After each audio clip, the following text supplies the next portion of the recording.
Comme prévu, la Banque du Canada a abaissé son taux directeur aujourd'hui. Il est passé à 3,75 %. C'est la 4e baisse consécutive.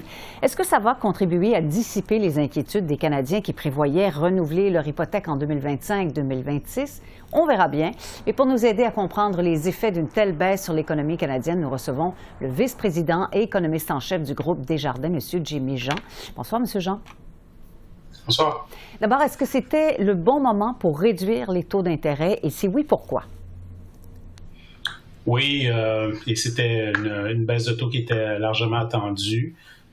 Et d'ailleurs, la Banque du Canada qui est sur une séquence depuis le mois de juin où elle réduit ses taux d'intérêt à chaque décision. Donc, effectivement, étant donné le contexte économique, les données qui nous arrivent, qui nous montrent que, de un, l'inflation est stabilisée, de deux, qu'il y a beaucoup de capacités excédentaires sur le marché du travail, et de trois, qu'on a une économie qui performe moins bien qu'attendu.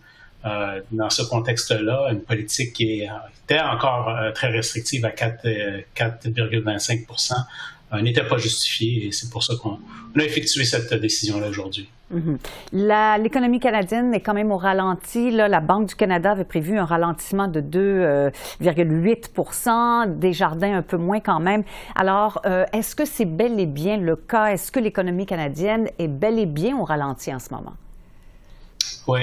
Ce qu'il faut comprendre, c'est que la Banque du Canada s'attendait à ce que au troisième trimestre, on enregistre un gain de 2,8 %. Nous, on disait davantage quelque chose aux alentours de 1,2 %. Et effectivement, depuis qu'ils avaient émis cette prévision-là au mois de juillet, les données qui nous arrivaient leur ont même fait dire qu'il y avait des risques à la baisse. Et voilà qu'aujourd'hui, ils ont révisé ça finalement à 1,5 % pour le troisième trimestre. C'est une croissance qui reste positive. On n'est pas en récession. Mais il reste que c'est une croissance qui est faible. Ça témoigne d'un consommateur au Canada qui est toujours très hésitant. On voit l'épargne, le taux d'épargne qui augmente en raison, entre autres, de la préparation face au renouvellement hypothécaire, mais aussi parce que l'incitatif à l'épargne avec les taux actuels reste très élevé. Donc là, ce que la Banque du Canada veut faire, c'est inciter les gens à dépenser un petit peu plus pour pouvoir créer des emplois, parce qu'on a un taux de chômage qui est élevé. Les chercheurs d'emploi ont de la difficulté à trouver des débouchés.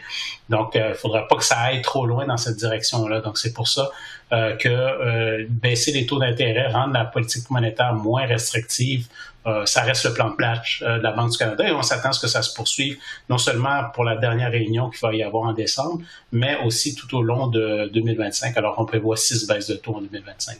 Parce que sinon, ça serait un peu inquiétant ce qui se passe dans l'économie en ce moment? Absolument, parce que finalement, ce que ça veut dire, c'est qu'on subit encore l'effet des hausses de taux d'intérêt qu'il y a eu en 2022 et 2023. Donc, on sait que ça prend toujours du temps avant que ça fasse son plein effet sur l'activité économique. Et vraiment, c'est ce qu'on remarque. En fait, au Canada, si ça n'avait été que du fait qu'on a eu la plus forte croissance démographique en pas loin de 7 décennies, l'économie serait tombée en récession. Donc, à ce moment-là, si ces signaux de récession-là avaient été plus visibles, ça fait longtemps que la Banque du Canada aurait baissé les taux, et les taux seraient beaucoup plus bas aujourd'hui. Donc, le signal a été un petit peu faussé par ça, mais il reste que pour le Canadien moyen, la période récente a été très difficile. On parle des propriétaires d'immeubles, mais aussi les locataires qui voient des augmentations de loyers dans les 8-9 %. Donc, ça cause une ponction importante aux revenus disponibles, et ça fait en sorte que l'activité économique est moins forte, les dépenses de consommation sont moins fortes. Puis ça, par ricochet, ce que ça fait en sorte, c'est que les entreprises sont moins portées à investir. On voit dans les enquêtes que leur confiance est à plat. Donc, tout ça, ce sont des informations qui sont très chères à la Banque du Canada, et ça explique aussi, elle a très bien expliqué aujourd'hui, sa décision aujourd'hui. Vous parliez du taux de chômage il y a un instant. Est-ce qu'il est trop élevé? Est-ce que ça vous inquiète? Il a monté en septembre 2022, on était à 5,1 %. Voilà qu'aujourd'hui, on est à 6,5 %. Donc ça, c'est une augmentation qui est quand même assez notable à partir d'un creux. Oui, c'est vrai que cette augmentation-là, elle est en partie arithmétique due à la forte croissance démographique, mais il reste qu'on voit aussi qu'il y a une composante qui a trait à des mises à pied, à des pertes d'emploi.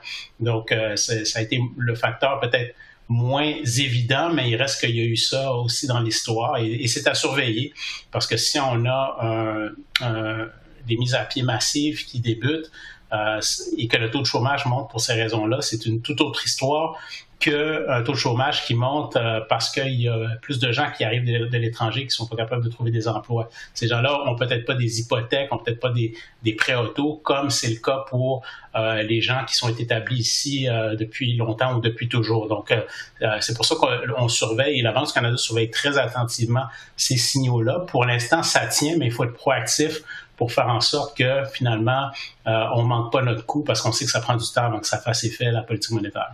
On surveillera tout ça de très près, évidemment. Merci beaucoup d'avoir répondu à nos questions ce soir, M. Jean. Au plaisir. Au plaisir. Au revoir.